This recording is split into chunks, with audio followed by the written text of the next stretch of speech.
Welcome to lucky lotus. నేను ఇవాళ మీకు చేసుకోవడానికి చాలా సింపుల్గా ఉండి తినడానికి ఎంతో టేస్టీగా ఉండే ఒక నువ్వుల మామిడికాయ పచ్చడి గురించి చెప్తా. దీనికి ఏంటంటే ఒక మామిడికాయతో చెప్తున్నాను నేను ఇక్కడ. ఒక మామిడికాయ తీసుకొని దాన్ని చెక్కు తీసేసి ముక్కలుగా కట్ చేసుకొని ఆ ముక్కల్లో కొంచెం పసుపు, ఒక చెంచా ఉప్పు, 1.5 చెంచా కారం, కొంచెం కావాలంటే మీరు 2 చెంచాల వరకు కూడా వేసుకోవచ్చు. ఆ తర్వాత ఒక చెంచా అంటే 3/4 చెంచా ఆవపిండి వేసాను. ఆ తర్వాత నువ్వులు డ్రై రోస్ట్ చేసుకొని దాన్ని కొంచెం చల్లారిన తర్వాత ఆ నువ్వుల్ని మిక్సీ పట్టుకొని కొంచెం ఆ నువ్వుల పౌడర్ ఉంది కదా, ఆ నువ్వుల పౌడర్ని ఒక 3 నుంచి 4 చెంచాలు, ఇంకో చెంచా అటు ఇటు అయినా ఏం ప్రాబ్లం లేదు, అది కూడా ఇందులో వేసేసుకోవాలి. వేసేసుకొని ఈ ముక్కలకి బాగా పట్టేటట్టు ఉప్పు, కారం, ఈ ఆవపిండి, కొంచెం మెంతిపిండి కూడా వేసాను, ఒక 1/2 చెంచా ఆవపిండి, మెంతిపిండి, ఈ నువ్వుల పిండి అంతా పట్టేటట్టుగా ఆ ముక్కల్ని ఒకసారి బాగా కలుపుకోవాలి.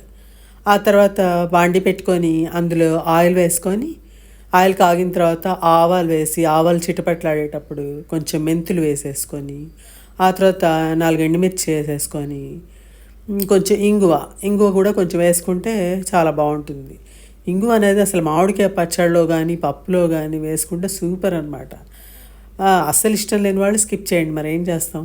ఆ తర్వాత కొంచెం కరివేపాకు వేసేసుకొని ఆ పోపు కొంచెం గోరువెచ్చగా అవ్వగానే ఈ పచ్చడిలో వేసేసుకొని కలిపేసుకోవడమే, అంతే. దీనిలో ఇంకొంచెం ఆయిల్ ఎక్కువగా వేసుకున్నా బాగుంటుంది. నేను ఏంటంటే ఇంకా అవసరం లేదులే అంతవరకు ఓకే అనుకున్నాను. క్యాలరీస్ ఎక్స్ట్రా అయిపోతున్నాయి అని చెప్పి ఉద్దేశంతో కొద్దిగా తగ్గించాను.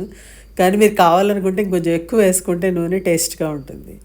అది ఆ తర్వాత అది మొత్తం కలిపేసుకొని కొంచెం మూత పెట్టేసి ఒక గంట సేపు కొంచెం సేపు అలా మాగనిస్తే కనుక పచ్చడిని అలాగే ఉంచేసి మినిమం ఒక గంటన్నర అలా ఉంచుకుంటే పులుపు ముక్కలకి అందులోంచి బాగా సెట్ అవుతుందన్నమాట.